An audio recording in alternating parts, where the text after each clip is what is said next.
अस्सलामु अलैकुम व रहमतुल्लाहि व बरकातुहू। अल्हम्दुलिल्लाहि रब्बिल आलमीन वस्सलातु वस्सलाम अला सय्यिदिल अंबिया वल मुरसलीन अम्मा बाद। माह शाबान की क्या हकीकत है, क्या फ़ज़ाइल है और क्या अहकामात है। मोहतरम सामेईन व सामियात, बिलाशुबा इसमें कोई ज़र्रा बराबर शुबा नहीं है कि माह शाबान फ़ज़ाइल के एतबार से बड़ी ही बरकत वाला महीना है और अल्लाह के रसूल सल्लल्लाहु अलैहि वसल्लम इस महीने में रमज़ानुल मुबारक के बाद सबसे ज़्यादा रोज़ों का एहतमाम करते थे। अम्मा आयशा रज़ियल्लाहु ताला अन्हा बयान करती है कि अल्लाह के रसूल सल्लल्लाहु अलैहि वसल्लम इस माह शाबान में इस कदर रोज़े रखते कि मैं गुमान करती कि अब अल्लाह के रसूल सल्लल्लाहु अलैहि वसल्लम रोज़ा को नहीं तोड़ेंगे, नहीं छोड़ेंगे, और कभी इस कदर रोज़ा को छोड़ देते, नहीं करते कि मैं गुमान करती कि अब अल्लाह के रसूल सल्लल्लाहु अलैहि वसल्लम शाबान के रोज़े नहीं रखेंगे।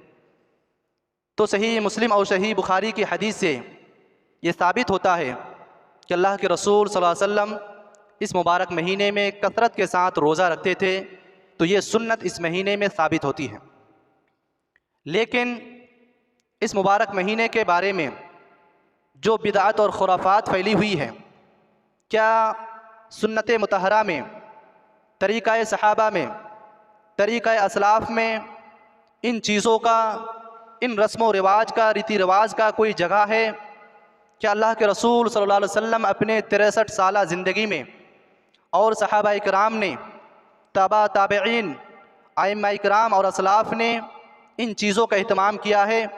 तो यकीनन हमें और आपको मालूम है, कुतुब हदीस को मुताला करने, सीरत रसूल को पढ़ने से ये बात वाज़े हो जाती है कि अल्लाह के रसूल सल्लल्लाहु अलैहि वसल्लम से इस मुबारक महीने की शाबान में सिर्फ़ और सिर्फ ज़्यादा से ज़्यादा रोज़ा रखने के अलावा किसी भी तरह की रसूमात, त्यौहार और जो चीज़ें हम करते हैं, आगे इंशाअल्लाह उसकी बात होगी, कहीं से भी ये साबित नहीं है।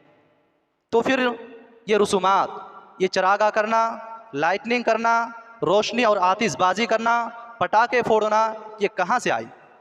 यकीनन ये गैरों का रस्म है और 5वीं सदी की शुरुआत में 448 सदी ईस्वी में कुछ आतिश परस्त इस्लाम कबूल किए और अपनी दिली तस्कीन के लिए नमाज पढ़ने से पहले, नमाज के सजदे से पहले वो आग को रखते और उसके सामने वो सजदा करते और मुसलमानों को भी उसको सजदा करने की तलकीन करते और उस आग की पूजा भी करते जो अपने मज़हब में पहले से वो किया करते थे।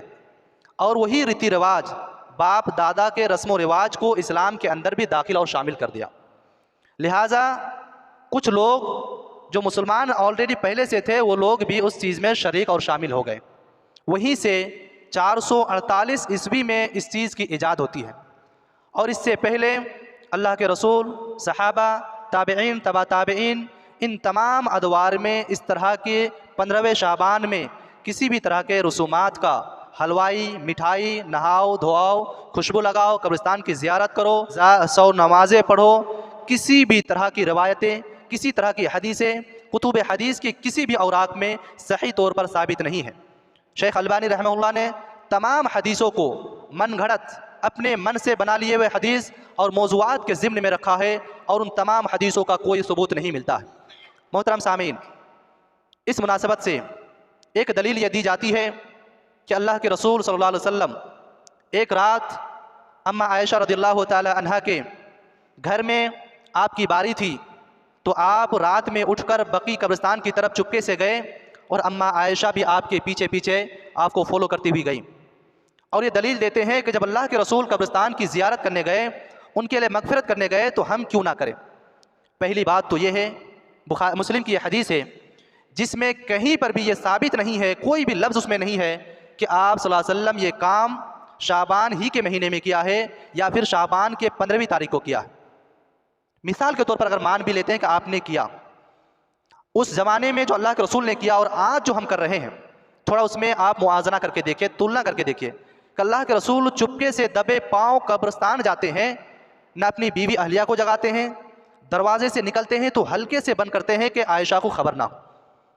ना बीवी को जगाया, ना लाइटनिंग किए, ना पटाखा फोड़े और ना किसी सहाबा को खबर हुई। आप चुपके से गए और दुआ करके चुपके से आ गए। इसमें कहीं पर भी 15वें शाबान या माह शाबान का किसी भी महीने की तहदीद नहीं है।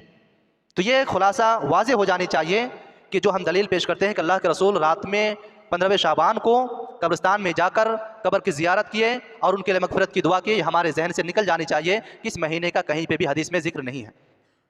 इसी तरह हमारे कुछ भाई ये दलील देते हैं कि अल्लाह के रसूल सल्लल्लाहु अलैहि वसल्लम ने फरमाया कि इस रात अल्लाह रब्बुल आलमीन आसमानी दुनिया में 7वें आसमान से उतरकर इस दुनियावी आसमान में आ जाते हैं और मगरिब के बाद से लेकर फुकार लगाता है, अपने बंदों को बुलाता है कि कोई बंदा है जो मुझसे कुछ मांगता है मैं उसे अता करूँगा, कोई बंदा है जो मुझसे मग़फ़िरत तलब करता है मैं उसे बख्श दूँगा।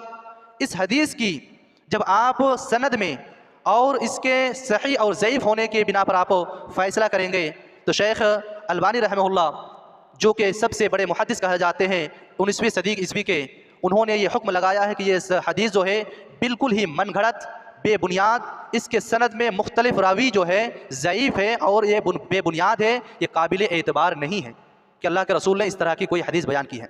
असल हदीस में बताता हूँ कि अल्लाह के रसूल सल्लल्लाहु अलैहि वसल्लम ने क्या बयान फरमाया, जिसके रावी हज़रत अबू हुरैरा रज़ियल्लाहु तआला अन्हु है कि आप सल्लल्लाहु अलैहि वसल्लम ने फरमाया कि अल्लाह रब्बुल आलमीन हर रोज़, उस हदीस में सिर्फ 15वें शाबान की बात है और इस हदीस में जो कि बुखारी की हदीस है, हदीस आप सर्च कर लें 1145 नंबर की बुखारी की हदीस है, जिसमें ये वाज़ेह है, रावी हदीस हज़रत अबू हुरैरा रज़ियल्लाहु तआला अन्हु बयान करते हैं कि अल्लाह रब्बुल आलमीन हर रोज़ रात की आखिरी तिहाई हिस्सा में आसमानी दुनिया में आकर पुकारता है कि कोई गुनहगार बंदा है जो मुझसे माफ़ी मांगना चाहता है, कोई है जो अल्लाह रब्बुल आलमीन से अपनी कुछ ज़रूरत को तलब करना चाहता है तो मैं उसे अता करूँगा, उसकी बख्शिश करूँगा, उसे अदा करूँगा।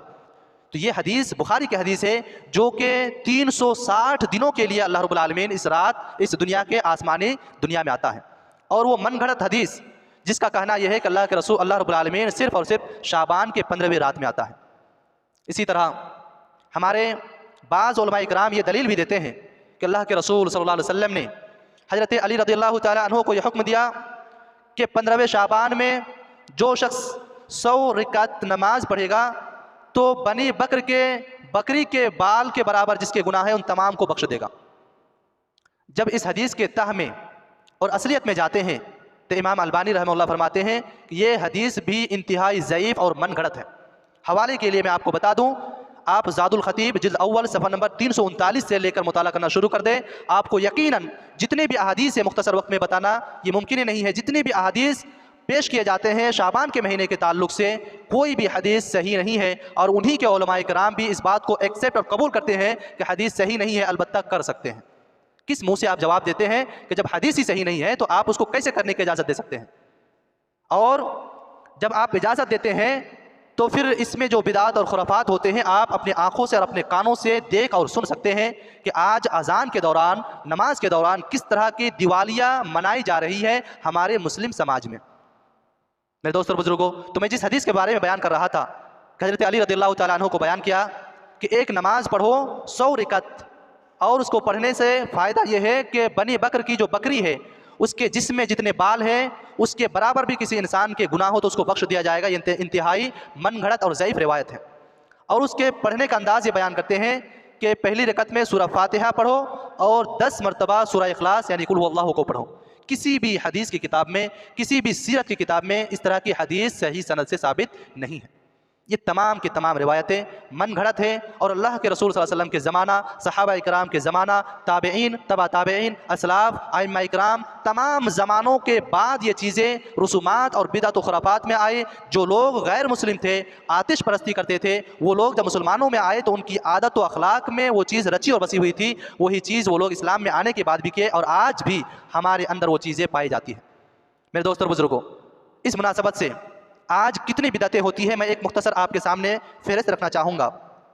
बाज़ लोग कहते हैं कि 14वें शाबान को रात यानी शब बेदारी की जाए, कुरान मजीद की तिलावत की जाए, उसमें ज़िक्र अज़कार किया जाए, तो ये शब कदर जो रमज़ानुल मुबारक के ख़ास महीने में आता है और रमज़ान के आखिरी ताक रातों में आता है, जिसके बारे में दलाइल भरे पड़े हैं, कुरान ने भी साबित किया है, हदीस में भी साबित किया है, लेकिन वो चीज़ें हमारी आंखों में नहीं आती है जो सही मुस्लिम में है, सही बुखारी में है, कुरान मजीद में है, नहीं आती है। लेकिन जो चीज़ मन घड़त है, मौजू है, जिसको हमने खुद से ईजाद और बना लिया है, पता नहीं उसको इतना सजा कर बना कर हम पेश करते हैं और आवाम को गुमराही में झोंकते हैं और उसको दावत देते हैं।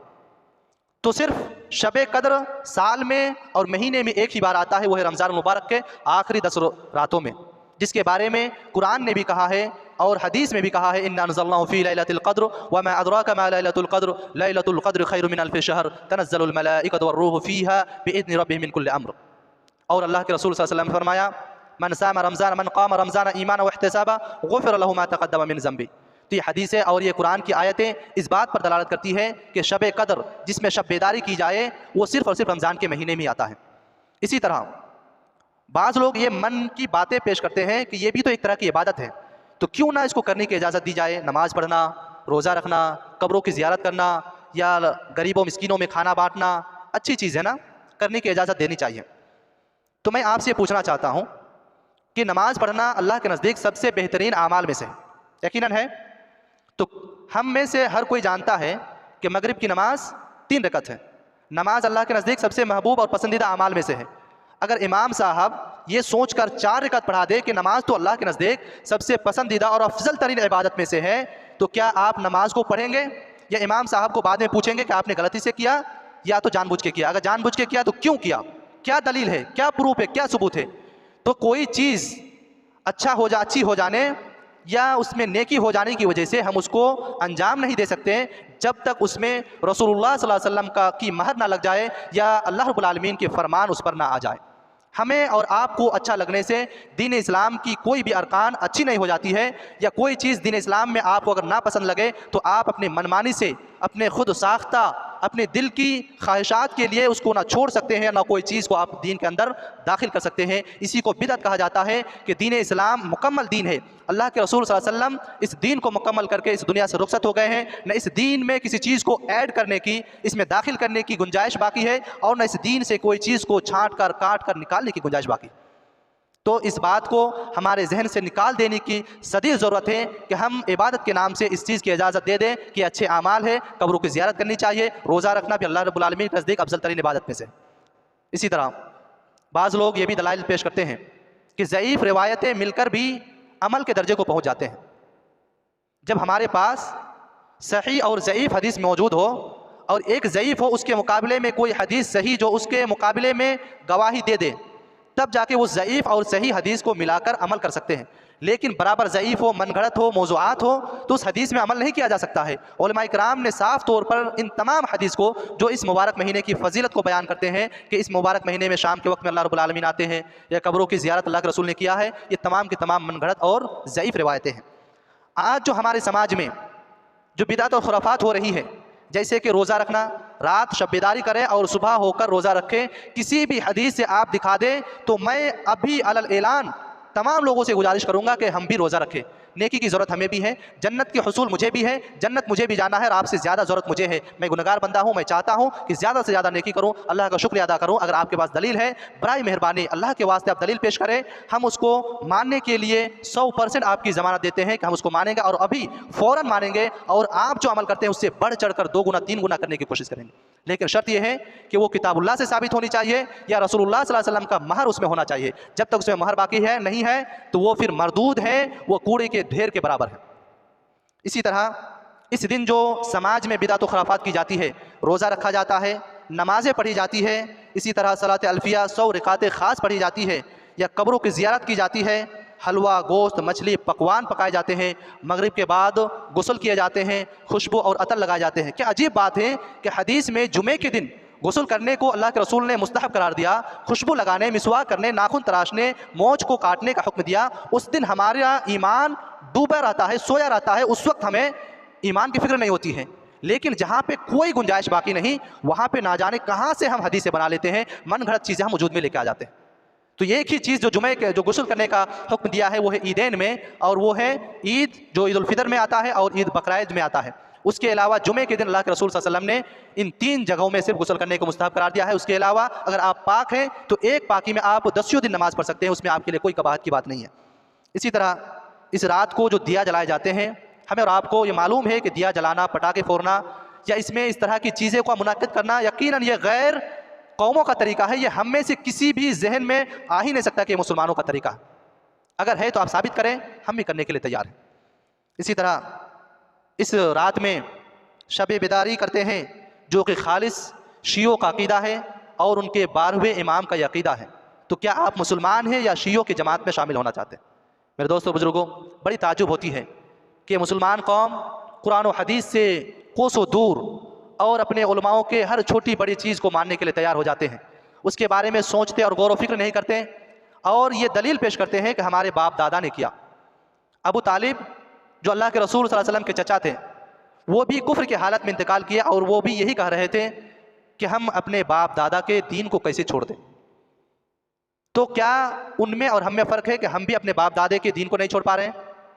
क्या कल क़यामत के रोज़ हमारे बाप दादे आकर हमें जहन्नम से निकालेगा, हमें जन्नत में दाखिल करने का सिफारिश लेगा? कोई है? आदम अलैहिस्सलाम, नूह अलैहिस्सलाम, यूसुफ अलैहिस्सलाम, हारून अलैहिस्सलाम, तमाम अंबिया आपके और हमारे बाप दादा को तो छोड़ दे, तमाम अंबिया नफसी नफसी में परेशान होंगे। लेकिन अगर एक शख्स कोई ज़ात है तो वह है मोहम्मद रसूलुल्लाह सल्लल्लाहु अलैहि वसल्लम की ज़ात, जो अपने सर को अल्लाह रब्बुल आलमीन की इजाज़त से बुलंद करेगा और दुआ करेगा, उम्मती उम्मती।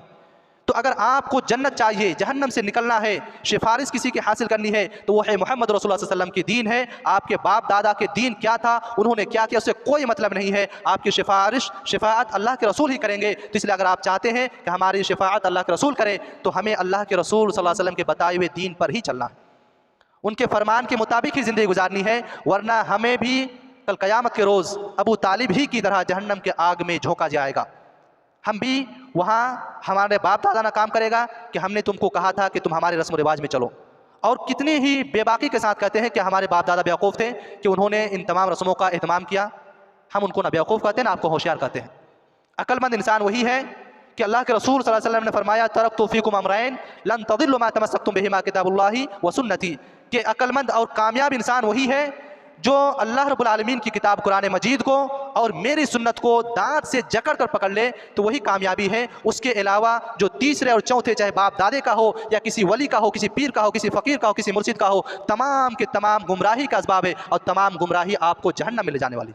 इसलिए अगर हमें फलाह व बहबूदी चाहिए, कामयाबी व कामरानी चाहिए, तो इन तमाम तरह की बिदअत व खुराफात से निकल कर जो सही हदीस है, जो सही तरीका है, जो फरमान नबवी है और जो अहकाम इलाही है, उन पर हमें आने की ज़रूरत है। आखिर में अल्लाह ताला से दुआ करते हैं और ये उम्मीद करते हैं कि हम कुरान और हदीस की तरफ रुजू करेंगे, खुद से कुरान को पढ़ेंगे, समझेंगे, हदीस का मुताला करेंगे, सीरत रसूल की मुताला करेंगे और ये जानेंगे कि अल्लाह के रसूल ने, सहाबा इकराम ने, तबा ताबईन ने इन तमाम तरह के रसूमात को अदा किया। अगर नहीं किया तो ये तमाम तरह की चीज़ें बिदअत व खुराफात और अपने मनमानी है। अल्लाह ताला हम तमाम मुसलमानों को कुरान और हदीस की तरफ रुजू करने की तौफीक अता फरमाए, हम तमाम मुसलमानों को बिदअत व खुराफात से बचाए। आमीन। तक़ब्बल या रब्बल आलमीन। व सल्लल्लाहु अला नबिय्यिना मुहम्मद व अला आलिहि व अस्हाबिहि अजमाइन। वस्सलामु अलैकुम।